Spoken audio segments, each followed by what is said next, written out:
শেষ হয়ে গেল চ্যাম্পিয়ন্স লিগের কোয়ার্টার ফাইনালের প্রথম লিগের ম্যাচ।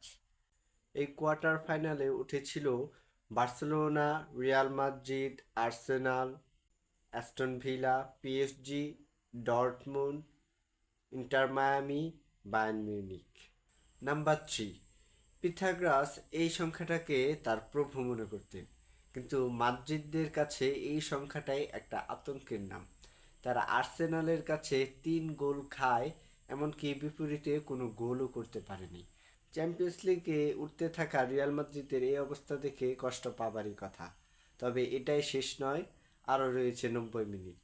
দ্বিতীয় লিগে দেখা যাবে তারা কেমন করে, তারা কামব্যাক করতে পারে কিনা। তবে বার্সেলোনাও এবার চ্যাম্পিয়ন্স লিগ পাবার জন্য যথেষ্ট শক্তিশালী দল। তবে রিয়াল মাদ্রিদকে হারানোর পর সবার অন্যতম ফেভারিট এখন আর্সেনাল। আপনার কাছে চ্যাম্পিয়ন্স লিগে ফেভারিট দল কোনটি? দ্বিতীয় লিগে ফলাফল কেমন হবে আর সেমিফাইনালে কারা কারা উঠবে কমেন্টে বলে যান।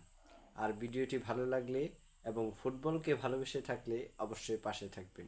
ধন্যবাদ।